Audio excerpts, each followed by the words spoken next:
What's up, everybody, and welcome to the Life Unlimited Coaching podcast channel.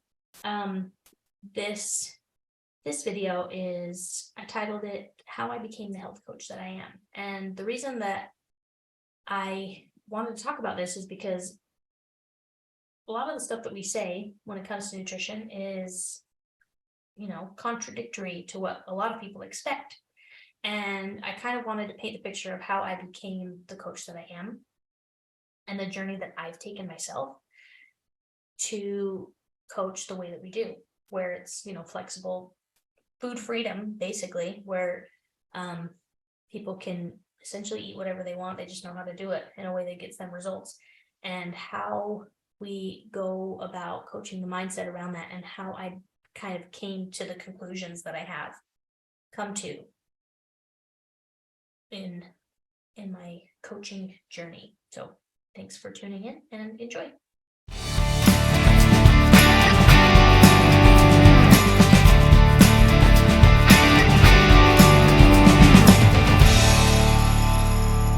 I want to talk about something that I titled this "How I Became the Coach That I Am."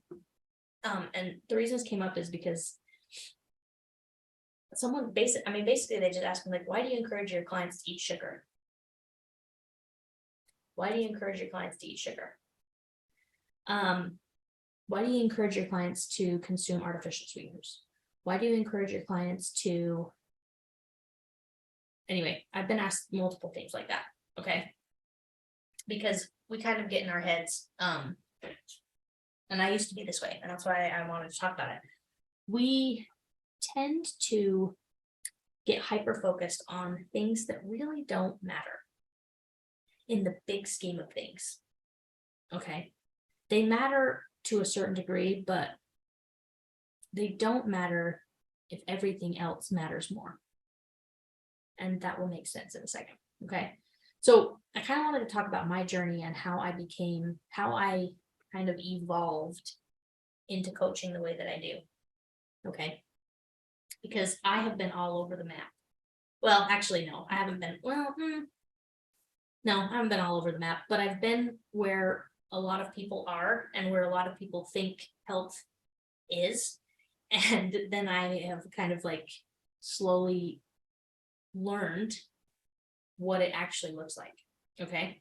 And when I first started out as a personal trainer, so I'm going to be honest, I'm going to be fully transparent about everything that I've learned in the last 12 years, okay? So I was a personal trainer when I was 21. That was when I originally started doing personal training. Before that, I did sport-specific training, and we did no nutrition coaching when I did that, okay? Like, it was all about strength and performance and endurance and agility and all that stuff. And so I learned a ton in regards to like how to train someone to be more agile, to jump higher, to run faster, all that stuff, right? That was like the first year of my coaching. Then I started doing personal training and working with women and men that were just trying to lose weight. And I was working at this big global gym, and I just graduated college. And in college, we took 2 nutrition courses, 2, okay? And everything that I learned from a nutrition standpoint came from what I learned growing up from my mom, right? And we always ate super healthy. And what I learned in those 2 nutrition courses. And I did not feel comfortable coaching people on their nutrition, but I gave them as much information as I knew at the time. And people lost weight, whatever. But I only worked there for like 3 or 4 months, and I honestly didn't feel like I had a good enough knowledge to be able to coach people on their nutrition. Okay. Then I started working at this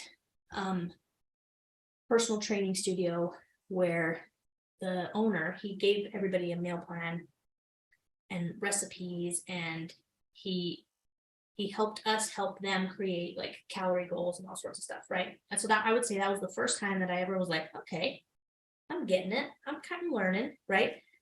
And so I started eating the way that we were coaching people to eat. And it was everything that you would expect, right? We like protein in every meal, like a palm of protein in every meal, fruits and vegetables, 5 servings of fruits and vegetables every day. Only 3 servings of healthy carbs, and they should all look like, and that you should only pick out of this list, right? It was, avoid bread, like stuff that you would expect, right? And then we'd give people a calorie goal and they'd lose weight, and it was awesome. But I never learned how to like metabolically charge someone and teach them how to like retrain their metabolism using calories and macros until just recently. Okay, like 5 years ago. So that was like experience number 1. And so Kayla was eating that way, right? She was eating protein at every meal. She was eating fruits and vegetables, and she was avoiding, what most people would call carbs, and she was avoiding sugar and all this stuff. And then my dad's a founder of a herbal supplement company, right? And most of the people that are distributors, they are like on the I would argue the extreme side of what people think health should look like, right? No dairy, no gluten, no sugar, just extreme in regards to like, and it's not a bad thing. I would just say that it's more extreme than most people want to live. Let me put it that way. Okay. And it's because they understand like the deep nutrition stuff side of things in our bodies, right? So like they avoid chemicals, they avoid all of the stuff that is found in today's food, unfortunately, right? Like I said, not a bad thing. It's just that most people don't want to live that way. And so when I broke out on my own and I started doing personal training, I took what I learned from being around those people and from what I learned, like organizing that meal plan with my other clients, and I kind of threw it together. But I wanted to like make sure that the focus was on how to fuel your body, not what you shouldn't do, because a lot of things out there are like, don't eat sugar, don't eat this, don't eat that, this is bad for you, blah blah blah, and it kind of buries you in guilt and shame and all this stuff if you do eat those things, right? Because you just feel bad because you're making bad decisions, instead of encouraging you to focus on how you can fuel your body better so that you are empowered to make good decisions instead of restricting yourself away from bad decisions. Does that make sense? So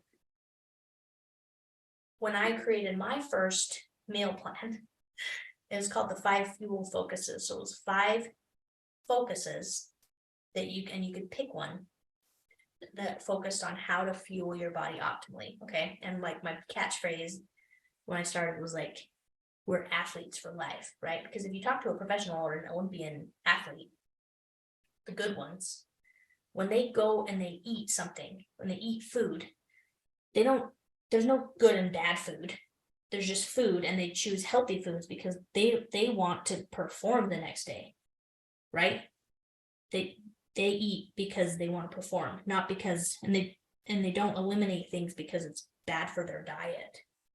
Does that make sense? Like they eat and train. They eat and they train. They don't diet and exercise. There's a big difference if you frame things in that way. Like, are you eating for life, or are you dieting and restricting yourself? And right, like it's different energies between the two ways that you can say it.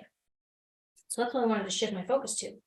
Well, I've always been in pretty good shape until I had Stryker, and then obviously you gain weight when you're pregnant. And so once I had him, I had about, I don't know, 10-20 pounds to lose after, and once I started that's when I really started focusing on what my nutrition should look like. Okay, so I started doing all of the stuff that I told all my clients to do, right? I was eating protein, I was avoiding gluten and dairy and all the stuff, and I was trying to be healthy, right? And then I'd feel guilty when I would eat bad on the weekends, and I was doing the cycle that I see most of my clients do, where it's like they do really, really well for 4 or 5 days, and they have 2 bad days, and then it takes them 3 days to get back on track. and then they do really well for 5 days, and then they have 2 really bad days. Like, does this sound familiar to any of you? Yeah, raise your hand.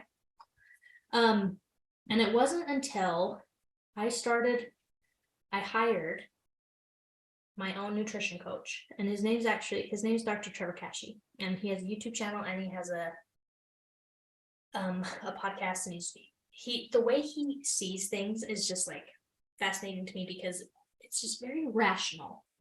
That's how I would put it. Okay. And I would argue that everything that I had done and believed and pushed on my clients before this was not irrational, but it was not realistic for most people. Let me put it that way. Okay.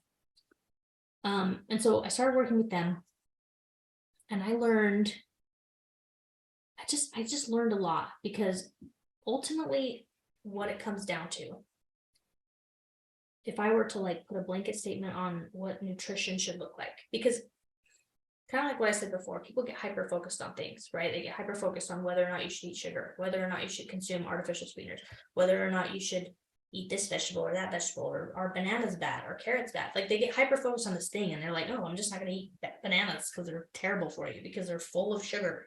Do you know what I mean? Like, it's stupid stuff. It just sounds silly to me now, right?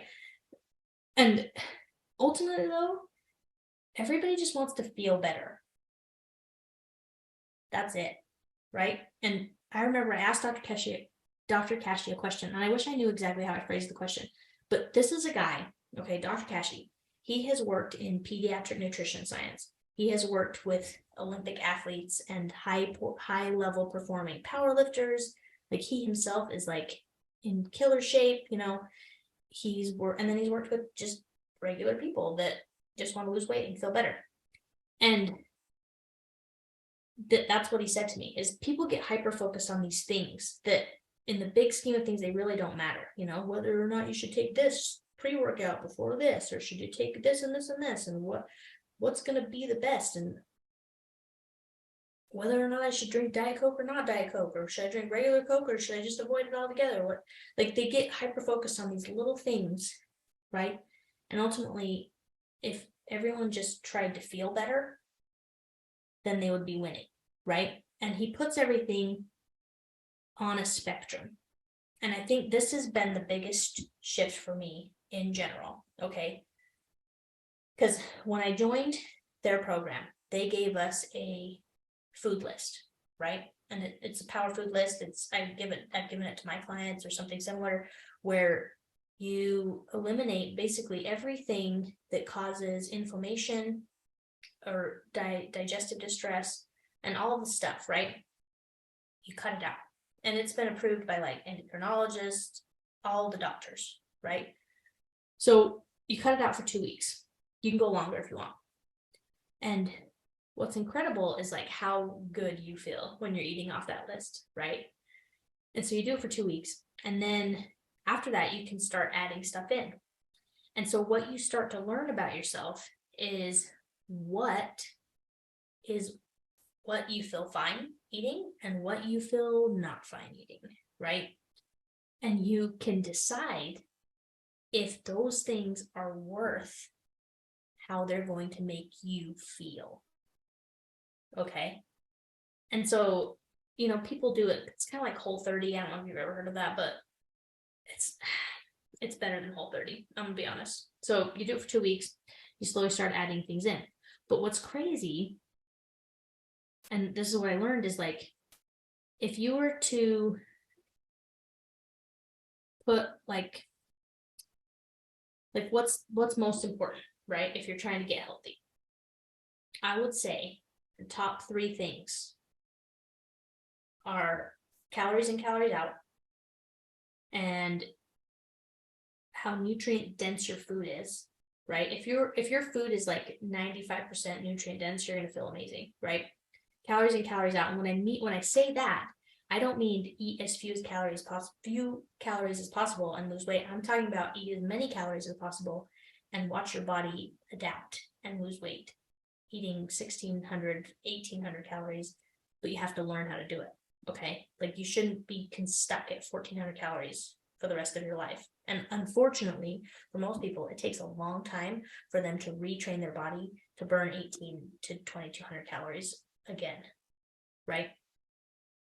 It takes strength training, it takes metabolic adaptation, it takes all this stuff, right?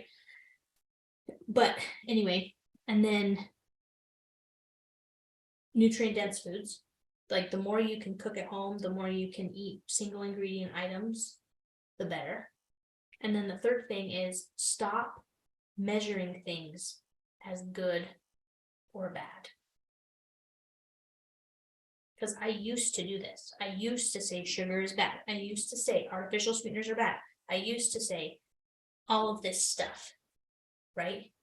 And ultimately, it wasn't serving me when I was doing it myself, and it wasn't serving my clients. And I'll explain why. There is this picture of health that I would say most people know what it looks like. Okay, if you are a healthy person, you drink a lot of water, you work out every day, or at least active every day, you eat high protein meals with vegetables and fruits and healthy, from the ground carbohydrates, root vegetables. Maybe you have your own garden, you eat single ingredient items, you cook at home, like you have all of this thing in it. That would be like the picture perfect healthy person, right? For most people though, that's not how life works 100% of the time. And so to expect you to be that healthy all the time without sacrificing other things in your life would be an unrealistic expectation. And so when I jumped into their program, like at first I was like, oh, I need to eat off the power food list for the rest of my life, right? No, you don't. And so I started kind of experimenting, right? I'd throw in whatever, and I just made sure I hit my calories and my macronutrients, right? And I noticed that if I ate something and hit my macronutrients, I didn't feel as good as if I obviously ate nutrient dense foods. Surprise, surprise, right? But could I eat the donut and still lose weight the next day? Yep.